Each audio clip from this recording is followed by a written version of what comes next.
Eh, Hola, mi nombre es Yamil Tapia y vamos a empezar con otro capítulo de Fenómeno de Transporte. Continuamos con el tema transferencia de energía. En este caso lo que vamos a ver es un poco de la aplicación de las paredes compuestas. El siguiente problema me dice, por un tubo de acero de 0.05 metros de diámetro externo circula vapor de agua sobrecalentado a una temperatura tal que la pared exterior de la tubería está a 181. Además, este tubo se encuentra cubierto por una capa aislante de 0.05 metros de espesor, cuya conductividad térmica varía con la temperatura, y me da la expresión de la conductividad térmica. Sabiendo que la superficie exterior de la capa del aislante está o se encuentra a 38 grados centígrados, calcular el calor que pierde la tubería para una determinada longitud. Entonces vamos a comenzar el planteamiento dividiendo el problema en dos sectores, lo que es el esquema y lo que son los datos. En el esquema me dice que tenemos una tubería, que es este círculo central al cual represento, y esa tubería está cubierta por un aislante. Me dice que el diámetro externo de la tubería es de 0.05 metros y que la temperatura en la parte externa de la tubería es de 181. Además, esta tubería está cubierta por un aislante de 0.05 metros de espesor y me da la función de la conductividad térmica respecto a la temperatura. Me dice, sabiendo que la temperatura externa del aislante es 38, calcular la pérdida por calor que se produce o el flujo de calor que se produce. Pero el problema me dice, calcula el flujo de calor para una determinada longitud. Quiere decir que lo que me está pidiendo realmente es flujo de calor por unidad de longitud.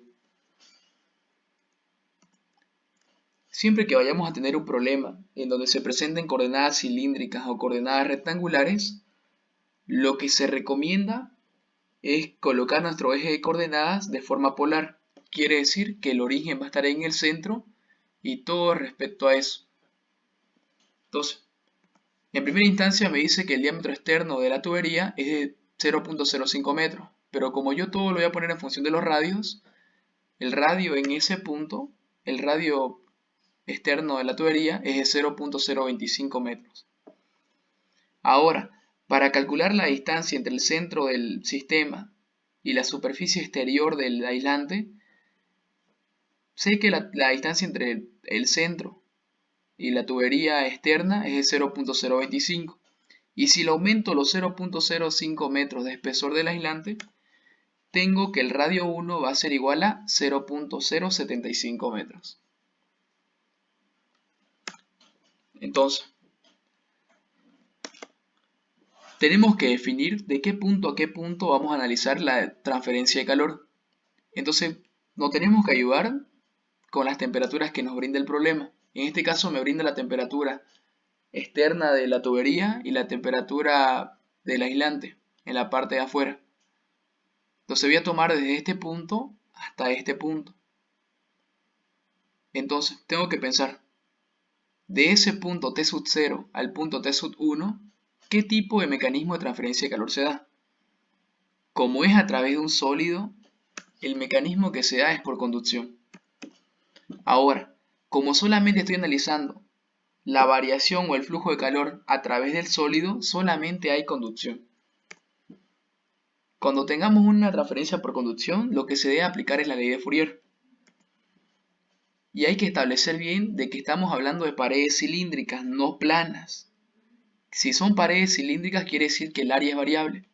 Si el área es variable, nuestra ley de Fourier se me recomienda expresarla en función del flujo de calor, es decir, de la Q grande. Sabemos que Q grande va a ser igual a menos el área de transferencia por la conductividad térmica por el gradiente de temperatura. Ahora, el área de transferencia de un cilindro es igual al área lateral del cilindro. Y el área lateral de un cilindro es 2pi por radio por L. Pero a pesar de todo esto me dice que la K varía con la temperatura. Entonces yo tengo que poner esa conductividad térmica, la voy a reemplazar por su función respecto a la temperatura. Entonces me queda esta siguiente ecuación. ¿Qué es lo que voy a hacer? Como a mí lo que me pide es Q sobre L, voy a despejar eso, Q sobre L. Y la diferencial de radio, por si acaso aquí ven que estoy cambiando la dx por dr. ¿Por qué? Porque estoy usando coordenadas polares. Entonces, ¿qué es lo que pasa? La diferencial de radio la paso a multiplicar acá y todo lo que tenga que ver con el radio lo paso al miembro de la izquierda. Como acá hay una r multiplicando en el lado derecho, pasa al lado izquierdo a dividir. Y lo demás se queda al lado derecho con respecto a la temperatura. Entonces nos ayudamos al siguiente diagrama. Una vez tengo la ecuación diferencial, me doy cuenta que es una ecuación diferencial de variables separables. Entonces directamente puedo integrar. Ahora hay que establecer nuestros límites. Habíamos dicho que nosotros estamos analizando la variación de calor desde el punto T sub 0, que tiene una coordenada R sub 0, hasta el punto T sub 1, que tiene una coordenada R sub 1. Entonces los límites en el radio va a ser desde R0 hasta R1, estableciendo una variación de T sub 0 hasta T sub 1. Entonces podemos continuar. Nosotros sabíamos que el radio sub 0 vale 0.025, el radio sub 1 vale 0.075, la temperatura 0 vale 181 y la temperatura sub 1 vale 38. Si nosotros reemplazamos eso en los límites y colocamos esa integral en la calculadora, me sale que la integral de acá del lado izquierdo vale 1.0986. Y la integral del lado derecho vale menos 92,1805. Si nosotros despejamos lo que es flujo de calor por unidad de longitud, tenemos que esta tiene un valor de 527,204 watts sobre metro. O sea, ahí tendríamos acabado el problema, porque lo que me pedía el problema que era hallar el flujo de calor por unidad de longitud. Entonces tenemos flujo de calor por unidad de longitud. Vamos a pasar a un siguiente problema que me dice: en el interior de un tanque encamisado y agitado se encuentra una suspensión de cubitos de hielo. Entonces me dice lo siguiente: este es un tanque, el que está aquí adentro, y este tanque presenta una camisa. Dentro del tanque se encuentra una suspensión de cubitos de hielo en agua, quiere decir que hay cubitos de hielo y hay agua líquida. Ambos están a su temperatura de equilibrio. Con el objeto de fundir el hielo, se procede a calentar la suspensión mediante vapor de agua que pasa por el encamisado. Esta flecha roja significa que pasa vapor de agua. Establezca los mecanismos de transferencia de calor más importantes en cada sector. Y además de eso, explique cuál es el mecanismo de transmisión de calor más importante. Entonces lo que tenemos que hacer acá es definir un área de estudio. Entonces, ¿qué es lo que tenemos que hacer? Tenemos que analizar un área de estudio. Como voy a analizar el calor que se transfiere para derretir el hielo, ese calor va a venir del vapor hacia la pared externa del hielo. Entonces voy a hacer una ampliación en ese punto. Continuamos con la ampliación. Es como si hubiera acercado la imagen. Entonces veo que aquí está el vapor de agua circulando, aquí está la pared de la camisa y la suspensión de hielo. Entonces voy a analizar de cuando el calor se transfiere desde el vapor de agua hasta la superficie del hielo. Analizo por sectores, desde el vapor hacia la pared del encamisado. En este caso tengo una interfase fluido, que es el vapor, y sólido, que es el encamisado. Por lo tanto, el mecanismo que se va a presentar en ese punto va a tener la siguiente forma, haciendo referencia a un mecanismo de transferencia por convección. Ahora voy a analizar cómo se transfiere el calor a través de la pared del tanque. Como se transfiere a través de un sólido, dicho mecanismo de transferencia es la conducción. Entonces ya me encuentro en el segundo punto, en la pared interna del tanque. ¿Cómo se transfiere el calor desde esa pared, desde la pared interna del tanque, hacia el agua líquida? Entonces tengo otra vez una interfase sólido-fluido. Entonces se transfiere también por convección.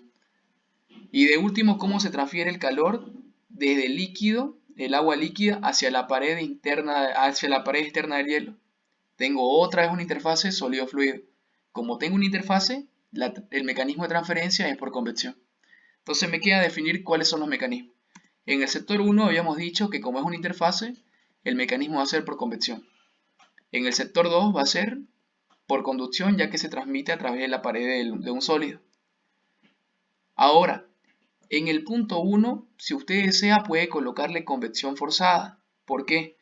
Porque el fluido presenta movimiento, tiene una velocidad característica, pero no hay necesidad de declarar eso. En el sector 3, cuando se transmite de la pared del encamisado hacia el agua líquida, nosotros vemos que acá hay un agitador, quiere decir que esa cantidad de agua está en movimiento. Por lo tanto, sabíamos que era convección, y si querés establecer un poco más, puedes decir que es convección forzada. Y lo mismo en el sector 4. Como está en una interfase y el agua también se sigue moviendo, podemos decir que es convección, y si queremos especificar aún más, convección forzada. Ahora la parte más resaltante. ¿Cuál es el mecanismo que controla la transferencia? En este punto, todo lo que define qué es lo que controla o no controla es o convección o conducción. Nosotros vemos que en este punto hay un agitador. Entonces, el mecanismo que controla la velocidad de fundición es el de convección forzada. ¿Por qué? Debido a la agitación. Cuando un sistema presenta agitación, aumenta la turbulencia. Y al aumentar la turbulencia del fluido, aumenta la transferencia de calor, es decir, aumenta el coeficiente convectivo. Entonces podemos decir que el mecanismo que controla la fundición del hielo es el de convección forzada. Vamos a hacer una miscelánea. No nos olvidemos que en la transferencia de calor en paredes planas, la densidad de flujo de calor es constante porque el área es constante. Por si acaso, no se olviden, densidad de flujo de calor es la Q pequeña. Ahora, cuando hablamos de paredes cilíndricas es distinto. En paredes cilíndricas la densidad de flujo de calor es variable. Por eso es que en paredes cilíndricas se recomienda trabajar la ley de Fourier con la Q grande, multiplicándola al área ya que es constante, y no con la Q chica porque es variable. Ahora vamos a analizar un poco más un tema que es radio crítico de aislamiento. Tenemos que definir que radio crítico de aislamiento es la medida del radio que debe poseer un aislante para que la transferencia de calor sea máxima. Además, se verifica que siempre que uno coloque un material aislante, dicho radio del material aislante tiene que ser mayor al radio crítico. Y se define como. Tenemos el siguiente esquema en el cual me representa el área morada es el aislante y el área rosada es la tubería. El radio crítico se define como la relación que existe entre la conductividad térmica del material y el coeficiente convectivo del sistema. Vamos a verlo especificado en un problema. Se tiene un tubo de 1 inch, es una pulgada de diámetro externo de material desconocido, y se recubre con asbesto, que es un aislante, que tiene la siguiente conductividad térmica, y el coeficiente de transferencia del ambiente es un BTU, por tanto. Calcule el radio crítico de la tubería. Entonces solamente pasamos a definir que la conductividad térmica es 0.12 y el coeficiente convectivo es 1. Por definición, el radio crítico es igual a la relación entre ambos. Al reemplazar, vemos que me queda 0,12 BTU hora por pie por grado Fahrenheit sobre un BTU hora por pie cuadrado por grado Fahrenheit. Al simplificar todas las unidades, el radio crítico me queda en pie. Entonces, yo ya sé, debido a este cálculo, que el radio crítico de este sistema equivale a 0.12 pie, medidos en el centro. Quiere decir que para tener un mejor rendimiento del aislante, dicho radio del aislante tiene que superar al radio crítico. Cualquier duda que tengan me la pueden hacer saber y ya lo vamos a ver en el siguiente video.